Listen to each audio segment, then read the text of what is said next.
Who are some under-the-radar names to watch for this upcoming fall when it comes to our football team? And then we head to the track and field over in Paris because, yes, MSU athlete Heath Baldwin, he not only qualifies for the Olympics, but yeah, that's right, he also joins this show. Let's go.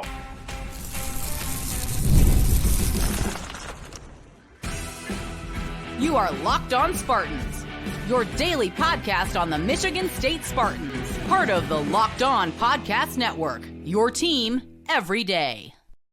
Today's episode of Locked On Spartans is brought to you by Gametime. Download the Gametime app, create an account, and use code LOCKEDONCollege for $20 off your first purchase. Terms apply. Spartan friends, Spartan family, Locked On Spartans listeners, thank you all so much for tuning in to Locked On Spartans, your team in green and white 3 days a week in the month of July. But once August rolls around, which will be here before we even know it, we are back to 5 days a week from August through the rest of the season. Folks, if you want to reach out, lockedonspartans@gmail.com is the best place to find us. Please rate, review, subscribe, comment below who you think is going to be the under-the-radar name to watch this fall. And away we go. And actually, speaking of that email address, again, lockedonspartans@gmail.com, we're going to dive head first into there because Eric writes in two great questions to kick off the show here.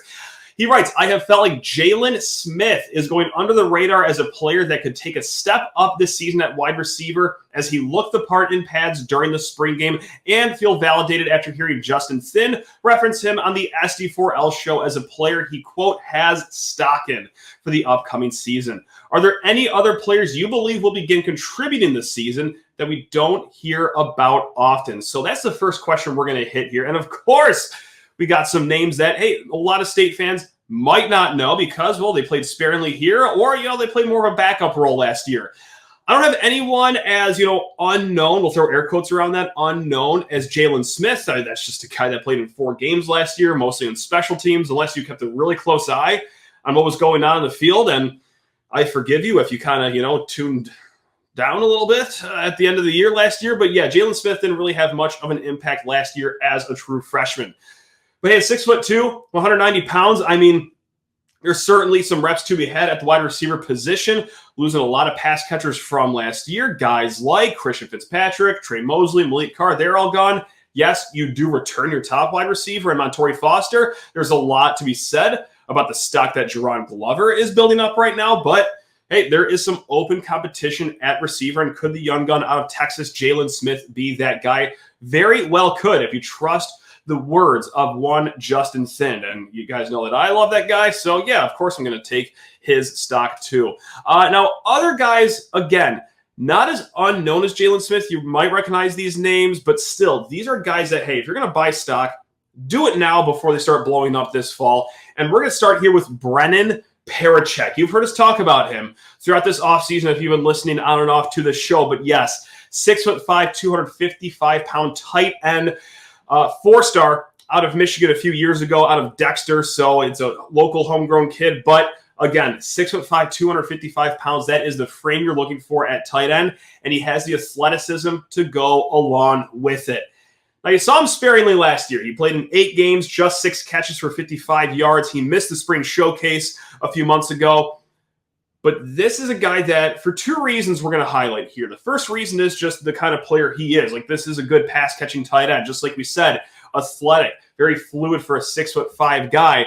And the second reason that you want to profile a tight end right now is because Jonathan Smith, offensive coordinator Brian Lindgren, they love themselves some tight ends. And, well, tight ends love them too. A few years ago, Luke Musgraves out of Oregon State. Okay, he becomes a 2nd-round draft pick. Last year, Jack Velling, you know the story by now. No tight end caught more touchdown passes in the nation than Jack Velling. They do a great job of scheming these guys open. They are very important in the offense. Jonathan Smith and company, they run 12 personnel more than average. I think it's about 15% more than the average in 12 personnel. 1 running back in the backfield, 2 tight ends. So, yes, you're going to have your Jack Velling. Like, I'm not expecting Brennan Parachek to jump over Velling and become, the more prominent tight end in this offense. But you're going to see 2 tight ends on the field many times throughout the season. And with the lack of verticality, the lack of physicality, I should say, guys that are tall, let's call it, in the wide receiver room, there's not many of them out there. The tallest guy right now is true freshman Nick Marsh. We think the world of him, but it's asking a lot for a true freshman to make that much of an impact that quickly. Maybe the 6'5" tight end is also going to be a red zone threat. So keep your eye on Brennan Parachek as we go to name number 2, sticking with the offensive side of the ball. And this is a name that if you watch the spring showcase, well, now you do know it. It's Aziah Johnson. Now, Michigan State has been searching for the slot receiver throughout the offseason. They tried with TJ Sheffield, the transfer for Purdue, who spent about 6 minutes here before they realized credits couldn't transfer out. It didn't work out. Let's just put it that way. It did not work out here in the transfer portal. They tried Javarius Jefferson, the Auburn transfer. He picks University of Central Florida. So now it's well, I guess we got to pick someone in-house to play the slot receiver. Is it going to be Alante Brown? But then you watch the spring showcase, and the guy that's running with the first team is Aziah Johnson, a freshman last year, just played in 4 games, 2 offensive snaps last year. So if you remember him on the field, you win a blue ribbon for paying the most attention out of anyone. But yes, someone's got to play that slot receiver, just like the tight ends under Brian Lindgren and Jonathan Smith's offense. The slot receiver gets some serious run too. So Aziah Johnson is a name to watch out for as we flip to the defensive side of the ball here. Now, this is a guy has been here for quite some time. Enrolled in 2021 as a former walk-on. He played in a backup role last year. Eventually got some serious reps at the end of the season. We're talking Khalil Majeed, safety. Just like I said, guys, walk-on out of New Jersey a few years ago. But he played in 8 games last year, eventually racked up 151 snaps on that defense and had a great impact in that Nebraska win last year. 4 tackles, 1 interception, but yes, as it comes to the secondary, they could use as much help as they could possibly get. They had to dip down and use Khalil Majeed, who I got to say, I was pretty impressed with. I mean, despite being a tad undersized, he's 5'10", 5'11", sound enough tackler, for him to be productive last year. So I don't think this is a guy that's going to be threatening for a starting role. I think it's pretty solidly cemented that it's going to be Malik Spencer, Dylan Tatum, Nikai Martinez out of University of Central Florida. But I mean, that's a guy that you could trust off the bench, or hey, God forbid there's injuries around these parts again. That is a name you can trust. But again, maybe a name that you might not really know, especially if you didn't really tune into a lot of Michigan State football last November where he made the most hay. Again, you are forgiven if you kind of slacked off in your viewership last November. I completely understand. You probably did the healthy thing and filled your time with something more productive. But hey, for those true ride or diers out there, yeah, we remember Khalil Majeed. I expect him to also have a big role here. And, speaking of former walk-ons, just some other names to throw on the board here. Ben Nelson, he came here as a walk-on offensive lineman. He got some snaps at the defensive line last year. I don't think he's going to be a starter, maybe not even in the 2 deep, but that's a name that will pop up on the field here and there. Now, this other name could be on the 2 deep. We'll see it's just out of necessity because they need bodies, or if it's really one of those feel-good stories of a former walk-on becoming a really good offensive lineman in Jacob Merritt. That's right, on Twitter, known as Johnny Cockslam, but that's for the losers out there who spend way too much time online. Like myself, I'm one of these people that I'm talking about right now. But anyway, those are some more names. We're going to get to another question from Eric here. Bonus question. If you could recruit one of the outgoing players still in the portal back to MSU for this season, kind of like Connor Hayward or Ben Van Sumeren, who would it be? Would you recruit a player who has flashed in the past like Berger, or go for one of the younger, unproven players with upside and or for depth? Drew Wilson is a dark horse candidate as he was a pretty good lawn snapper last season after Hank Pepper entered the portal. So Eric also did the work of, digging up on Spartans Illustrated and 24/7 Sports, the names of guys that have transferred that are still in the portal. We got Jalen Berger, Ma'anao Teote, Marquis Lowry, Jalen Barberin, Sean Brown, Drew Wilson, and Andrew Skofar. I got to say, that is a tougher question than I thought it would be, because I could just go, hey, Jalen Berger, that's a guy that has had the ball in his hands. All right, sure, he might be the 4th string running back, but again, guys, I hate to bring up last season yet again. Harold Joyner was taking snaps at running back to end the season last year. There were some serious injury issues at running back, so if you need a 4th insurance guy, well, Jalen Berger's not a bad option. However, when it comes to insurance options, going to go with the older player. Yes, he's hurt a lot, but we're not going to ask a lot out of him. Marquis Lowry, cornerback, transferred here from Louisville, played very sparingly the last few years. Again, like he was just always hurt, but he was solid when he did play. So anytime you can have a solid player out there, I might just go with Marquis Lowry because, the secondary can use as much help as it possibly can. Yes, Michigan State did a great job in the transfer portal, getting guys like Ed Woods, Legend Cavazos, for example, Jeremiah Hughes out of LSU. But I would roster 58 corners if it was up to me after the last few years. I apologize for just being a little shaken to the core after the last few years. But no, that is a really strong question. A lot of good candidates there. All right, guys, we are going to be joined by Heath Baldwin, Michigan State track and field athlete who not just qualified for the Olympics, but he won the USA trial meet not too long ago. But first, I need to talk your ears off about eBay Motors. Passion, drive, and patience. The formula for winning championships is also what keeps your ride or die alive. eBay Motors has everything you need to maintain your vehicle and level it up to peak performance. We're talking superchargers, roof racks, exhaust kits, LED headlights, and so much more. Whether you're into speed, power, style, any combination of the three there, eBay Motors has got you covered. With over 122 million parts for your number one ride or die, you will always find exactly what you are looking for. Let me say that again, 122 million parts. And with eBay Guaranteed Fit, your part is guaranteed to fit your ride every time, or it's your hard-earned money back, because with eBay Motors, you are burning rubber, not cash. With all the parts you need at the prices you want, it's easy to make your car the MVP and bring home those huge wins. So keep your ride or die alive at ebaymotors.com. Eligible items only. Exclusions apply. eBay Guaranteed Fit only available to U.S. customers. Absolutely. And you know what? We talked about a month or two ago. I don't exactly know when. I've lost concept of all time, but hey, in between that chat and the last one, obviously you have qualified to represent Team USA this upcoming Olympics. So I'm just going to put you right in the hot seat right now. What about that last chat inspired you in Oregon to qualify for the Olympics? If you could just shine our shoes for a hot second. Or if you want to punt on that question, you could just do that too. That's fine. What inspired me, like, from our last podcast? Yep, exactly. Precisely. I'm sure a lot did. I don't know. I think it was good to get some attention on the decathlon, I guess. So there we go. Appreciate more you, eyeballs. Appreciate you, having me on earlier before my come up, I guess. Oh, dude, please. Oh, my goodness gracious. You've been on this come up for a little bit here. So in the more serious question avenue of things, you've had a few quotes out there, a few videos, a few interviews where you've been saying, like, it hasn't really sunk in yet that you have made the Olympic team, that you will be representing Team USA over in Paris. So here I ask, again, has it sunk in yet? Or is it one of those things where it's not going to truly sink in until you're walking out there for the opening ceremony, you think? Yeah, I don't know. I think it has a little bit more over the past week. So I kind of like took all last week to recover, just like with my body and everything. So I'm feeling a lot better. And then today I kind of was able to get back in my normal training schedule. So I think kind of just moving on to the next thing here and setting some new goals and objectives on what we want to accomplish over the next month of training. And I think, so now that I've started a new training block, just kind of trying to move on to the next thing now. Let's hit on that right now. Like, what are the goals for Paris? Is it just as easy to say as get me a medal, or what are you looking for? What's going to make it a success here?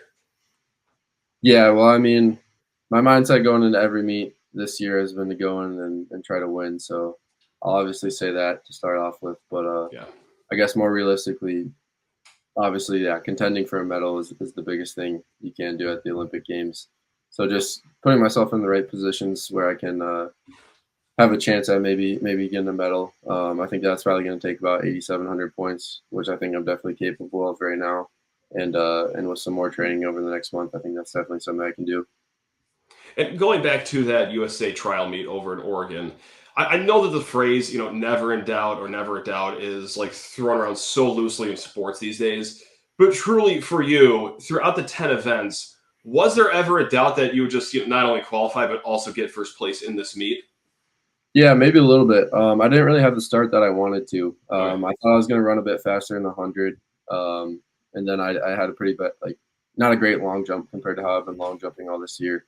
And I thought I was going to really hammer those two events starting off based on how my training went. So it's kind of a slow start those first two, but and I had a big PR there in the shot put, and then I got things rolling with a 7-foot high jump and then another PR in the 400. So 7-foot high jump. I kind of switched the momentum up with the shot put, and then from there on out, we got things rolling. And you had it rolling going into the final event here. So before the final event, which I believe was the 1,500 meter run, is that correct? What is your mindset there? Is it just don't get injured, like don't get hit by a stray bus or anything? Like what is the last thought that you have before that starting gun sets as you're about to potentially qualify for the Olympics? Yeah, so I kind of knew I think I was up like 20 points on the guy behind me, and I think that equates to like 5 seconds. So I just knew I couldn't let him beat me by 5 seconds. So really what I was thinking about was just out-competing him, just not letting that guy beat me. And I kind of knew I was feeling a lot better than him. I knew I have a better PR in the 1500 than him, and he's like 31 years old, so it's kind of just like there's no way that feels better than me right now. I mean, I'm 32. I just went for a 20-minute walk outside, and I'm done the rest of the day. Like I'm sure we have the same training regimen, me and this guy, but yeah, like I get the age thing. That yeah, no, I mean it was obviously I was just trying to feel smooth and make sure that I was feeling good the whole time, so I could make a move if he tried to come up on me.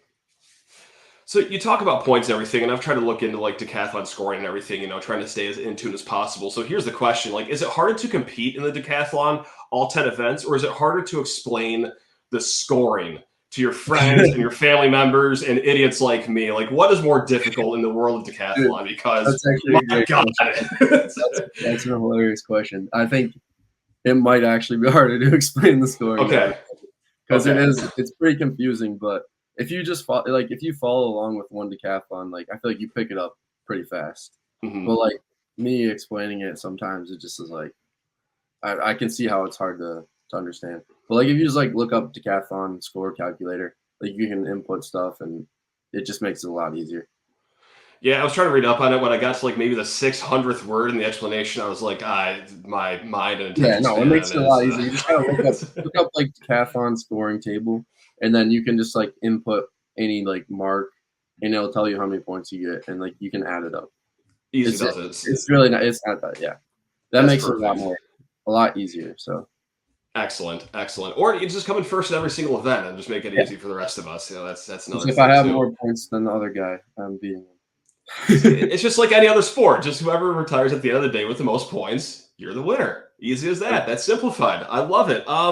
After you won, what is like? How long do you give yourself to celebrate? Because there's the old adage in a lot of sports, like 24-hour rule. You get 24 hours to celebrate, then it's back to the grind.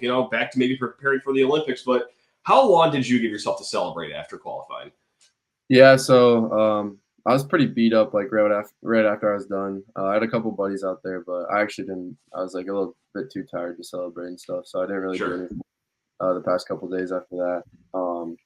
So I kind of just recovered this past week and like spent some time with my family, and then finally this weekend I celebrated a little bit, which was my first time on Saturday. So kind of celebrated the win, and then after that I feel like fine now.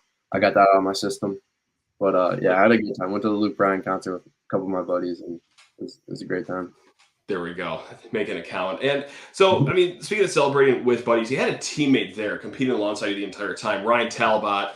One of the first to congratulate you after you crossed the finish line of the 1500. You guys are both decked out in your Michigan State uniforms, of course. So representing the green and white, but pretty soon representing the United States. Yep. How important was it to have Ryan there throughout the decathlon? Obviously competing against him, but there had to be some familiarity with having like a teammate, if not a friend there competing with you too. So it was awesome to have him there. I think it was a big advantage to have my teammate and like training partner there. I think just being able to like talk to him throughout the whole competition kind of made it seem like we were kind of just at practice the whole time. And it kind of took a little bit of the pressure off, which was really nice. But we were helping each other out the whole time. Like we were both rooting for each other to do well. It was nice having him there. He was helping me out a bit in the discus when I was warming up because I had a pretty warm up in the discus. Gotcha. He helped fix that up a little bit, but I don't know. I think it's an advantage to have Ryan there, and I think that helped me a bunch.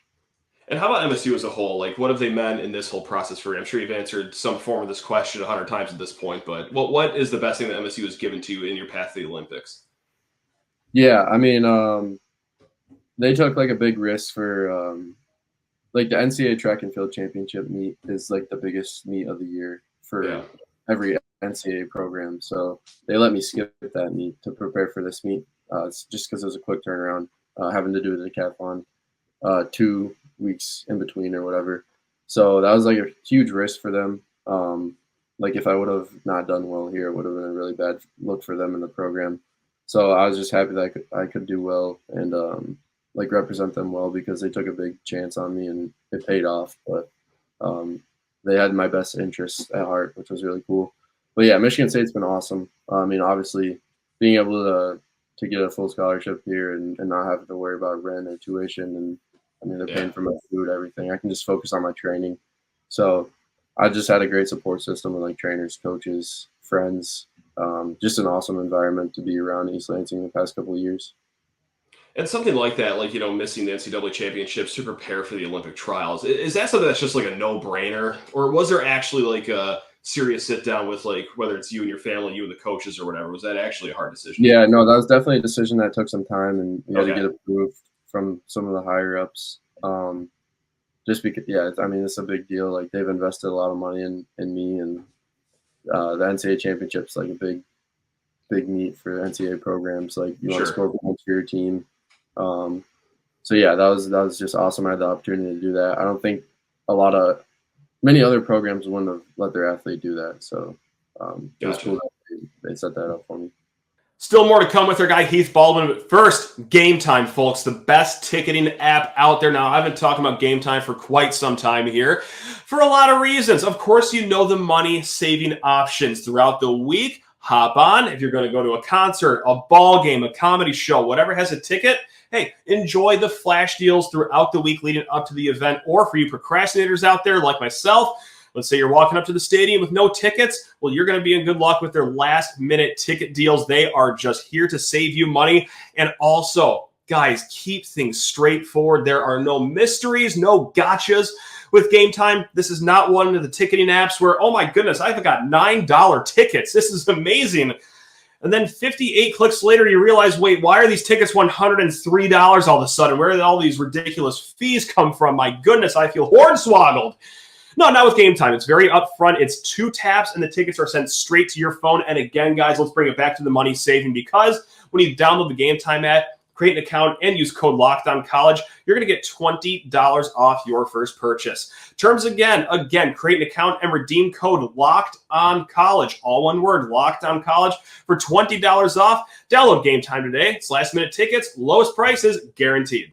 The NCAA championships, I'm sure, is cool. I'm sure it's sweet. Of course, we want to see Michigan State win every single sport possible, but I got to say, pretty damn cool to see someone wearing the Spartan logo cross the 1,500 meter to end the decathlon, and bang, they're first place and qualifying for the Olympics. So I think I'm speaking for one person that's not in any way attached to the program. I'm sure everyone is okay with how everything turned out, though. Yeah, I think they're happy with the decision. I don't think it could have went better for everybody involved.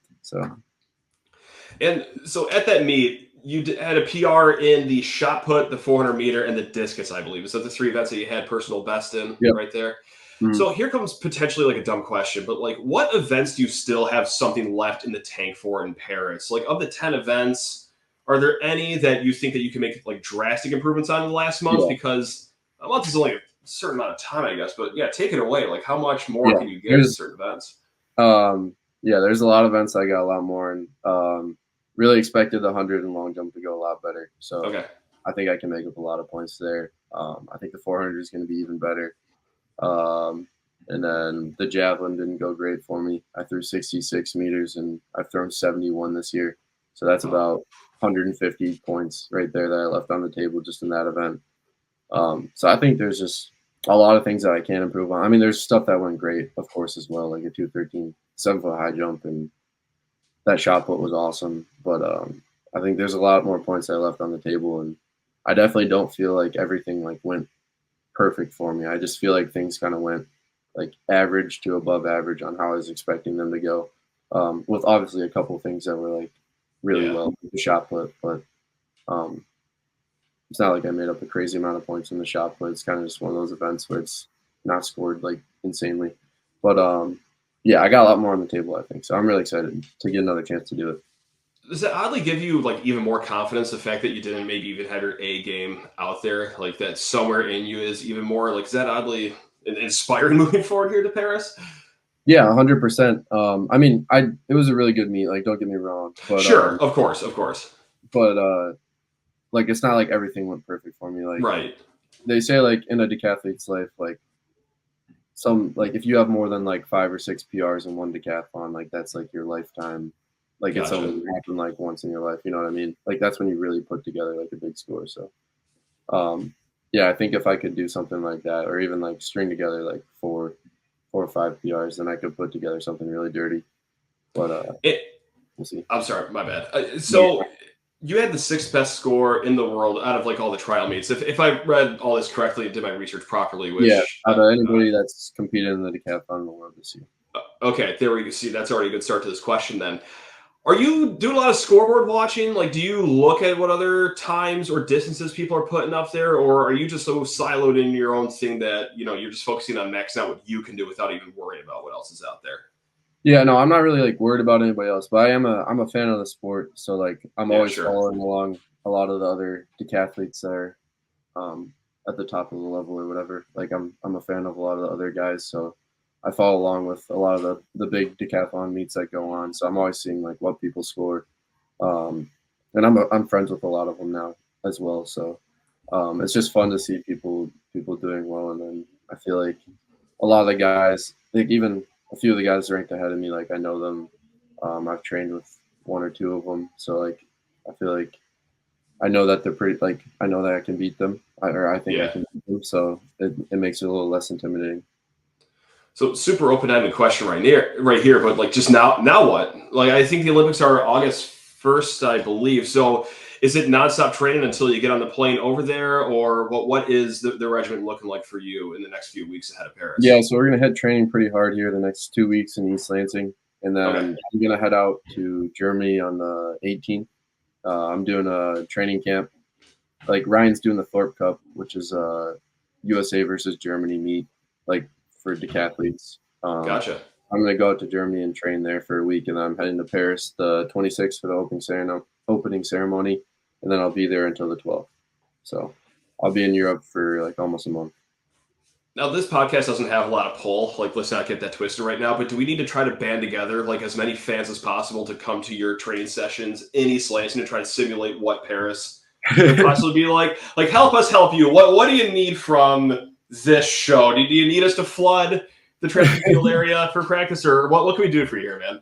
Dude, I don't know. I think that'd be hilarious if we organize that one time. Maybe I should get an open practice one of these days when I'm doing like a cool event to watch, like a long jump or a high jump or something, or a hurdle session. I think that'd be pretty funny. Just load up the cattle buses for a nice javelin toss. Why not? That'd be a great time. Yeah, we'll get the crowd going, get a clap going. The slow clap. Exactly. Get the people fired up. Get you ready for Paris. I mean, it's not like there's gonna be no one there. So yeah, you got to practice how you play, man. That's the least we could do. So if you're listening to this, find that nearest cattle bus. Get over to East Lansing. Yeah, we're gonna fill the practice field for Old Heath here. Super broad question. Again, this is probably another question that you've been asked 100 times, but like, what is it that you're looking forward to the most out there in Paris? I don't know. I'm excited. I got a couple friends. My friend Aiden's a decathlete from Puerto Rico. I trained with him 2 years at University of Michigan, so I'm really excited to see him and just mess around in the Olympic Village with him. Cause some chaos. I think that would be hilarious. Why not? And then, obviously, just like I don't know, just seeing all the other people that I've like looked up to the past couple of years, like the basketball players like Scotty Scheffler and all that. Hopefully, I'll get a chance to meet some of those guys. But yeah, I think it'll be cool just to be around like the top level athletes, and just hopefully I'll make some friends and some good connections, I think. Sure, you have no problem doing that whatsoever. No, that's going to be awesome. I cannot wait to see you out there. It's going to be sensational following you. It was already a blast watching you at the Olympic qualifier. Is there any way you could sneak like an MSU logo or anything on the jersey? Are you going to get tatted up beforehand to represent MSU? Or like, what can you do here on the MSU side of things? Yeah. Anything that we'd be looking for? I might have to toss the Spartan head tat on my arm. We'll see. I don't know. I gotta get the Olympic rings now. I think that's the thing that all the Olympians do. So yeah, maybe. I mean, I'm already getting one. Maybe I gotta just toss it on there. Right. While you're already in the parlor, just go ahead, get a 2-for-1, and just get it knocked out. Should be no problem. I gotta talk to Alan Haller, see if he'll give me some money for that. All right, I'll talk to Alan after this. We actually call each other every Monday, so I'll talk with him and I'll that's a lie. He doesn't even know I exist. But yeah, I'll see what we can do on there. All right, so we got to fill up the buses, get over to practice for you, and we also got to find money for you to get inked up in the next 3 to 4 weeks here. No problem whatsoever. We'll make it happen, Heath. That's what I'm talking about. Should be easy. Dude, it should be so easy. Yeah, it won't be a problem whatsoever. But hey, Heath, I really do appreciate you carving out 20 times of your insanely busy schedule and just busy life overall. Cannot wait to see you over in Paris. It's going to be a great time following you during the Olympics. So I really do appreciate everything, man. And congratulations. Yeah, of course. I appreciate it. Thanks for having me on again. Absolutely. Dude, this is always a great chat. All right, until next time, Heath. If there is a next time, if there's not, hey, congratulations on everything you've accomplished. And hey, we'll see you on the medal stand over there. But folks, I appreciate it. I hope so. Absolutely. Folks, you know where to find us. Locked On Spartans, your team in green and white every single day. Love you all. Go green.